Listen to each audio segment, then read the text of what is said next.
my wife had neglected to take in the day's mail. Isn't that the worst when they forget the mail? That's why I abuse my girlfriend. I have to. Come on. She forgot to take in the mail, okay? What else am I gonna do? Talk to her? Abuse. Welcome to another episode of...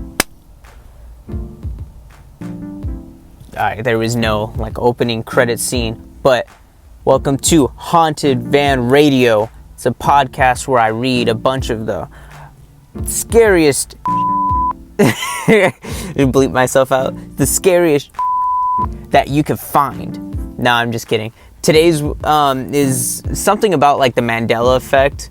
I'm pretty sure that a lot of you know about it. By Tim Chambers. I am not finding a title. Oh, that's why. It's called Most Likely To. That's probably why I didn't see it, because it doesn't even seem like a title. It just seems like most likely to what. But along with that, we're featuring a special guest. These ribs that I'm going to eat. These are the most, if not the most mid ribs money can buy. Okay, hands down, the most mid, if not the most mid ribs you could buy. And accompanied with that, we got our other guest here. We got a glass of goat milk. Goat milk, yes. Is that a little bit pretentious? Yes. Is it slightly delicious? Stay tuned to find out.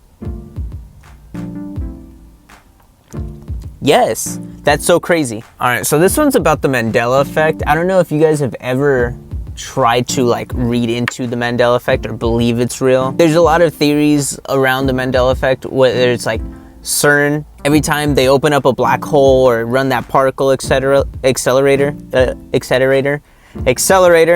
underneath the ground, it opens up black holes and apparently it merges our dimension with another one. Apparently that's what they're trying to do. They have a whole statue dedicated to the Indian or Hindu god Shiva. That's weird.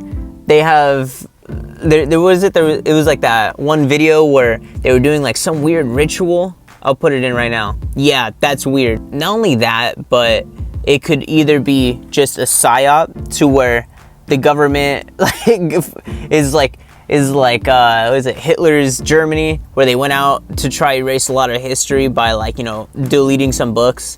But I feel I doubt the government is going around burning Bernstein bears to try test out to see how much they could change history based on perspective. Because us, think about it like this: if we're growing up and we know it's the Bernstein bears, then once we die out, these new kids, they're gonna be, oh, what do you mean it's the Bernstein bears? Bam, they changed history. And it only takes a little bit of time.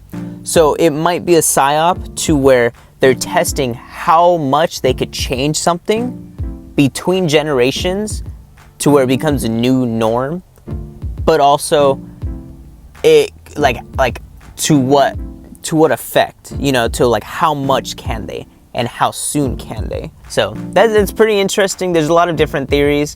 Maybe it's I go to sleep, I wake up, and instead of ribs, there's a rotisserie chicken right in front of me. The reason I'm eating these ribs, by the way, fun fact, true story, you should have been there. I just got off of work and I'm really hungry right now. So I'm gonna eat these right in front of you because they're still hot. And I figured, I was I know after I eat this, I'm not gonna want to do this because I'm gonna be tired and sleepy, because ribs take a lot out of you. You're burning calories. That's the only reason I could think of why I fall asleep after eating so many. Without ado, let's dig right in to this story. Doo-doo-doots. Alright, don't mind me. I am going to open these right now and probably cut this out post so you don't hear it. Oh, yeah. You've heard of the Mandela Effect, right? It's that weird phenomenon where a bunch of people collectively misremember something. Like how some people swear up and down that the Monopoly man used to have a monocle. He didn't. Or how others vividly recall Ed McCahan handing out big checks for Publishers Clearinghouse. he never did. The name of the Mandela Effect comes from the fact that a surprising number of people claim to remember Nelson Mandela dying in prison in the 80s. You know, I heard about this. I don't know who Nelson Mandela is.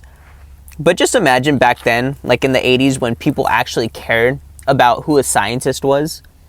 Like nowadays, like, you mean Bill Nye? Like, people are so dumb. It's insane.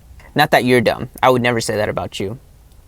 When in reality, he lived until 2013. Some conspiracy theorists take this as proof that reality is somehow glitchy, that we're sliding between timelines where history plays out slightly different. For myself, I always thought the Mandela Effect was no big deal. People's memories are fuzzy. End of story. That's it. That's the end of the story right there, honestly. I just bit into solid bone. So what? But then it happened to me. Ooh, yeah, talking all that smack until it happened to you. That's what you get. See? My high school class held their 10-year reunion in our school's gymnasium. The gym was decked out like a high school dance. A DJ spinning records, streamers dangling from the ceiling, a long table for refreshments. You know they're spiking the punch. I turned it over and there's more bone, dude. What the heck? There were poster-sized photos of our cultural icons on the walls. Adele, Idina Menzel, Black Lives Matter, and the Babadook. How did the Babadook get on there? Cultural icons? Who's a cultural icon for Black Lives Matter? Was there a main guy for Black Lives Matter? I didn't know they had a spokesman or like a mascot. Yeah, how did the Babadook get up there? Above the refreshment table hung a gigantic banner proclaiming Class of 2015. We'll never forget. Lame. I graduated Class of 2016. I don't know how the Babadook got up there. I don't even remember the Babadook. Or who Idina Menzel is. Maybe forecast. That's already maybe I'm from a different dimension. I entered the gym just as the DJ was queuing up Iggy Azalea's Fancy on the floor. Oh, good times. On the floor, several dozen late 20-somethings sprung into action, lip-syncing Iggy's opening rap furiously, as if they were still in the murder business. I think maybe that's one of her catchphrases. I don't know. I still listen to like Metallica. I shook my head, feeling a surge of embarrassment for them. I'm not sure why, but I felt a nervous lump in my throat. As my gaze scanned the room, I felt a bit out of place. I mean, sure, I'd gone to school with these people for 4 years, but that felt like a lifetime ago. So many of the faces looked like strangers, like I'd never seen or met them before. But I shrugged it off. You know what's funny? I've seen a lot of the people that I used to go to school with. I still look the same. I turned 27 this year. I still look the same. I took good care of myself. Bro, some of these people, they look like crap. Like, it's so insane to see like how many like kids that like would just like, you know, they would just like smoke weed all day. Yeah, no, you could tell they smoked weed all day. Then how many jocks got like super fat. They got super fat. Not that there's anything wrong with that, but you know, they were always like that big buff guy and they always flexed on it. What happened, buddy? Then you know what happened? The worst thing? The hottest chick always gets fat. Not that chicks get fat. Girls can never get fat. There's only big queens. But that broke my heart. That many times after like, you know, like in high school, I was like, one day she'll be mine. And then like you see her like in the line of like a Popeyes and you're just like, hell nah. She's like, can I get a 100-piece chicken McNugget? I'm like, oh, what the bitch, you don't need it, no. But I shrugged it off. My wife, Jennifer, said she'd felt the same estranged vibe when she'd gone to her reunion last year. I guess no matter how close we get to people, time eventually makes strangers of us all. I headed toward the refreshment table, eyeing the punch bowl. He wanted to get up. I chuckled as I mused whether anyone had spiked it. How did I know, see? Only people from 2015 to 2016 know. I was getting confused looks from people as I passed them, as if they didn't recognize me. That felt unsettling, but it sort of made sense, since I didn't recognize them either. Then I bumped into a woman I recognized. Literally. Sorry. Oh, sorry, I shouted, straining to be heard over the pumping music. Pump up the jam. I did a double take. Hey, you're Haley, right? Haley nodded weakly, but said nothing. She gaped at me, as if she couldn't believe her eyes. Mike, I said, reminding her of my name. Mike Collins.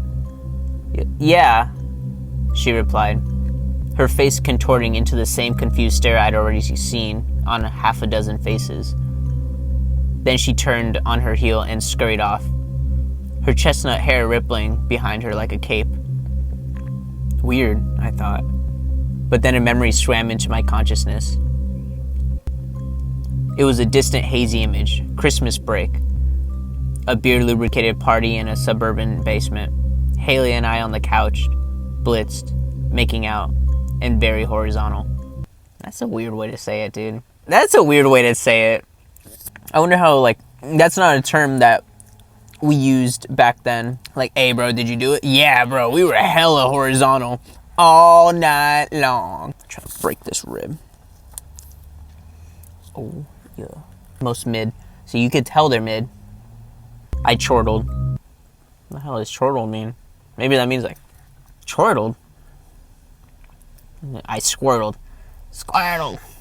No wonder she was freaked out, I thought. Nothing like seeing a long-forgotten hookup to throw cold water onto your night. No, girls don't really do that. They do the more like, they're not like, oh, God, it's that guy. No, they're more like, ooh.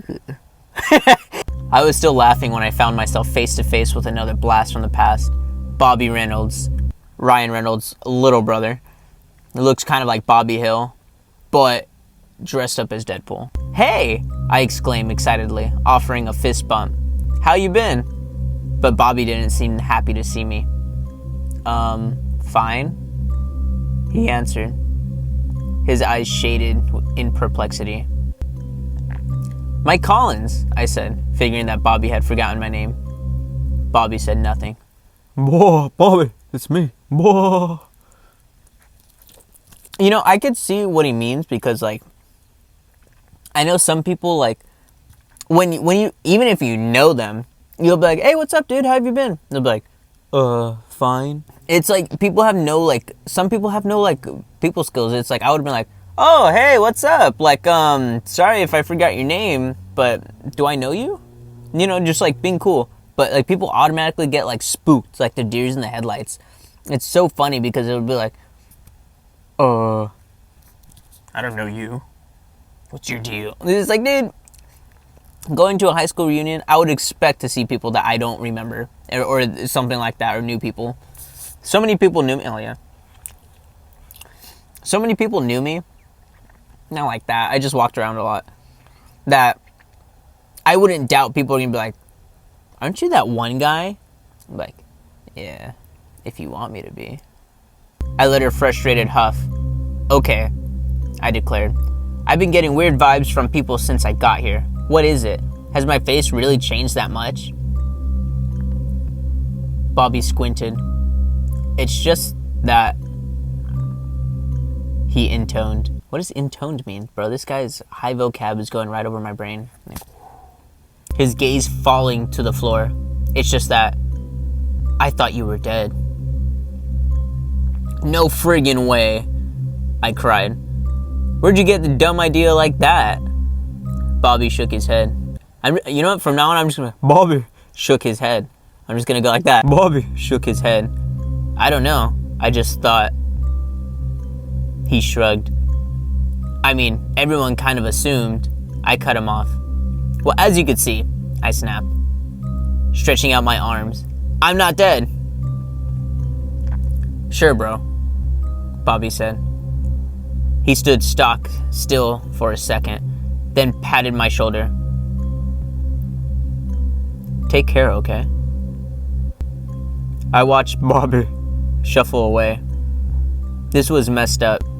Dead? Me? Where'd such a stupid rumor like that come from? My mouth went dry. I made my way to the refreshment table and ladled some red punch into a plastic cup. I gulped the punch greedily, relieved as the sugary drink coated my throat. Take notes, girls. Sugary drinks. I looked up. Dead ahead of me on the wall were a series of poster-sized photos. Blow-ups of various students' yearbook photos. I studied the picture of a familiar Latina. Oh yeah. Her hazel eyes alive with fire. Her face exuded ambition, like she was eager to take on the world. She probably started OnlyFans, no joke. There was a placard posted beneath the picture.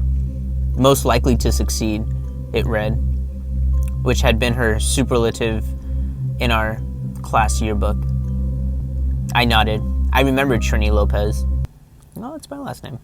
How driven she'd been, and how frighteningly smart, and how frighteningly smart. Maybe these ribs are making me frighteningly dumb. How'd I say it right that time? I vaguely recalled seeing a newspaper article about her a few years back. She was now an attorney at the Federal Communications Commission, or something prestigious like that. My eyes roved down the line of pictures and placards. Our class jock had been dubbed most likely to win a gold medal. He's fat now, probably. You know what I think about? You ever seen that movie Just Friends with Ryan Reynolds and that, I forgot who she is, but she's like a blonde woman. She's really, really pretty. He goes back to his hometown and he sees this dude and like he's in a bar and he's like he's still wearing like his Letterman's jacket, like he's still trying to relive the glory days. It's so funny how guys do that. Old football players, they'll still wear their Letterman jacket, like, I used to be a football player. He's like, okay, can you unclog my toilet now, sir? I used to be a football player. I used to be a star. Our class clown, he'd been most likely to host Saturday Night Live, and so on, until at the far end of the wall was my photo. I squinted to read the placard beneath it. Most likely to die first. What the hell? I gasped. That's exactly what I was thinking. What the hell? That's so weird. And the school paid for this? And the principal's like, I hate that kid. Honestly, hope he dies. But then I cracked into a grin. No wonder everyone thought I died. Someone saw my photo with the stupid placard, thought it was true, and spread a moronic rumor. Mystery solved. I'd probably be like super popular, like, I'm a ghost, I have unfinished business, I never got to smash! I haunt this school and now you're back. You give me one more chance to get in your pants! My relief was only momentary, though, because yes, we'd voted for a most likely to die first for our yearbook. That means that a lot of people just didn't like this guy and they were like, yeah, he's probably gonna die of cholesterol or something. It had been a joke, a bit of a teenage gallows humor. Before I knew the unlucky student we'd chosen had been someone else, not me. I racked my brain for a name. Who'd it been? Who was our most likely to die first? A smile crept to my face as the image of a chunky, happy-go-lucky kid surfaced in my thoughts. Brad Barman. That's so funny, dude. I knew it was gonna be a fat kid. Everyone's gonna... Because kids are mean. Okay, this isn't my thoughts, okay? But kids are mean as hell. Okay, let's be real here. In high school, everybody was savage. That's what we used to call it. Savage, bro. Dang, world star. And, like, if we had to vote for who's gonna die first, it'd probably be the, like, larger dude, honestly. Because, like, kids are mean. That's just how they think. Let's be real here. This isn't my thoughts. It's just... Come on. Who's gonna die first? That buff athlete's probably gonna have a heart attack at 33. He'd been the kid who taught me how to use a beer bong. The parties at his house were legendary. Bachelania, popping with teenage sound and fury. In retrospect, it was amazing that we'd survived the parties he hosted without getting arrested or worse. Oh yeah, 100%. Those were so sick. Just then, a raven-haired, serious-eyed young woman approached the punch bowl. recognizing her in an instant. Jessica Rosenbaum, our class secretary. She'd been the one who'd organized our reunion. "Jessica," I said, tapping her on the shoulder. She darted around, spooked. Once again, I found myself on the receiving end of an unnerving stare. I ignored it. I pointed to my picture. "Jessica, what's up with this? Why do you have my picture above most likely to die first?" Jessica kept staring. I pressed on. Most likely to die first was Brad Barman, remember? Bewilderment seized Jessica's face. That's a weird name. I've never used that. Seized. Oh, to take. Oh, I thought bewildered seized, and she was like, "Oh, who?" My frustration boiled over. "Oh, come on," I cried. "The joke's over. Brad Barman? You have to remember him. His parents were never home. We went to his house for keg parties. We called him Last Call Barman. How could you forget?" Jessica stepped back, intimidated by my onslaught. "I don't know," she muttered, then slinked away. I hurled my empty cup into the trash. I had had enough of this scene. I was going home. I was driving too fast, but I didn't care. Yeah, dude, sometimes, you just gotta blast, black and yellow, drive too fast. Unless you're cool like me, drive too fast, listen to some Motley Crue, kickstart my heart, run over some grandmas, I don't know. My hands clenched the steering wheel as the car zoomed along the shadowy road. I took one deep breath after another in an effort to calm myself down. I thought about my wife's mantra: always look for the funny side of life. I like that, dude. Honestly, I do that too. Me and my brother used to have this game, and it lingers on. Honestly, it kind of screwed me over right now because now I just think of the worst stuff. What's the worst possible thing that you could say at this moment? and it's pretty funny because like you can think of the funniest stuff, but the worst stuff to say at the dumbest moment or worst moments. But what was so damn funny about a room full of people thinking you were dead? I could think of 20 jokes right now. Then an anecdote sprang to my thoughts. I'd majored in English in college, and one of my favorite writers was the humorist Mark Twain. Once upon a time, newspapers got false word that Twain had died and promptly printed the story. But one amused journalist, who knew the rumor was false, reached out to Twain for a comment.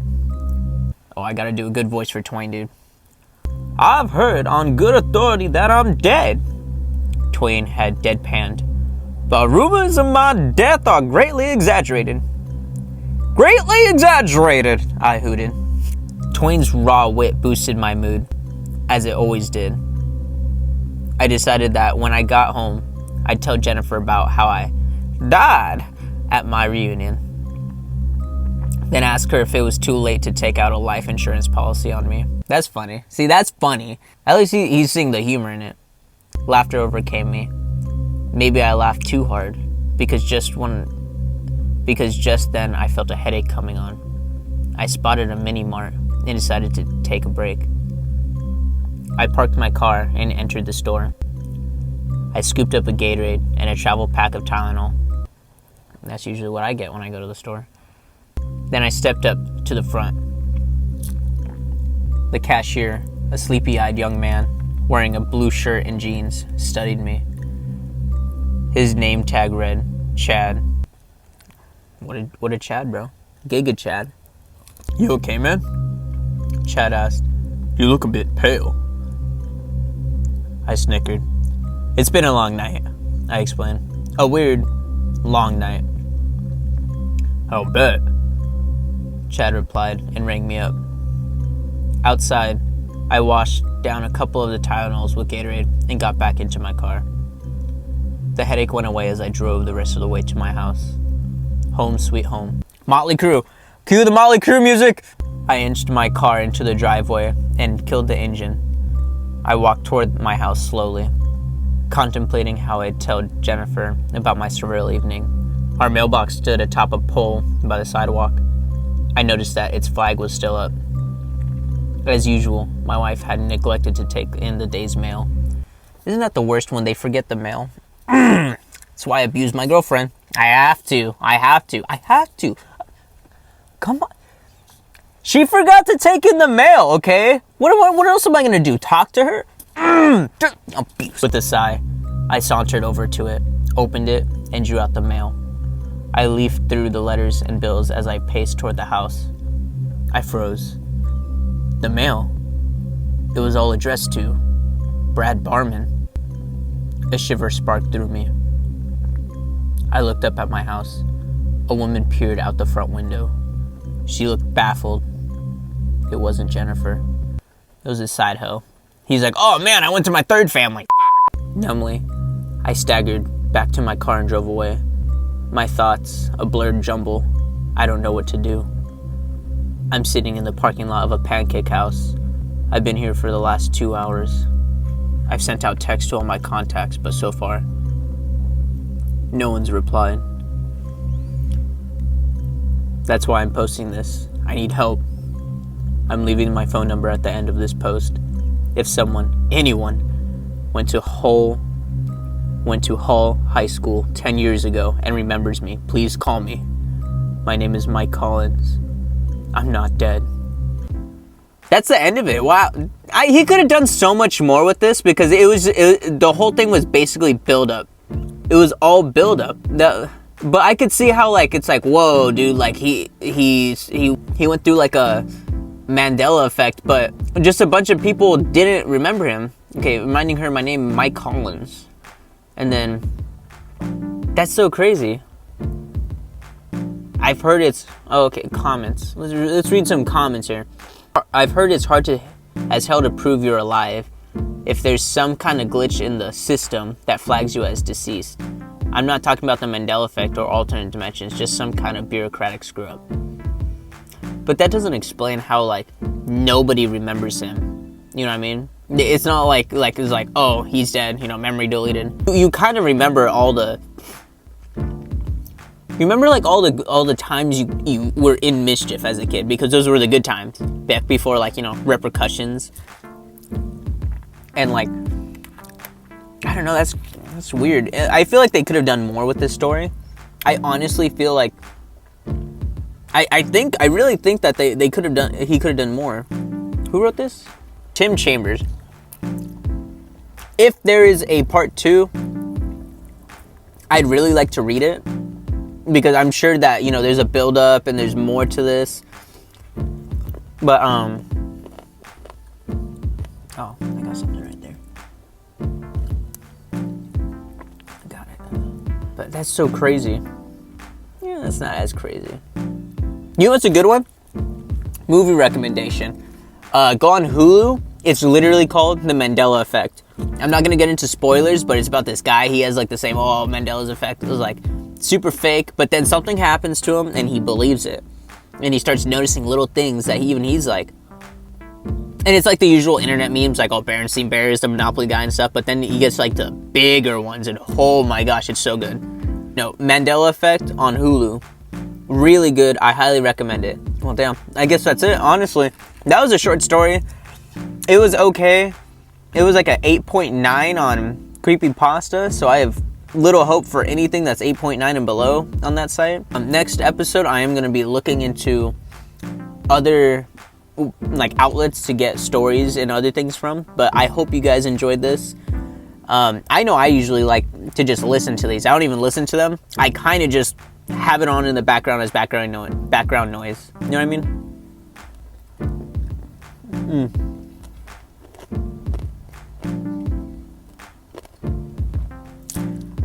I hope you guys enjoyed this episode of Haunted Van Radio podcast, where I myself read stuff to you. Yeah. Alright, later guys. Dude, I got barbecue sauce like all over my iPad. Oh shit, it's still rolling.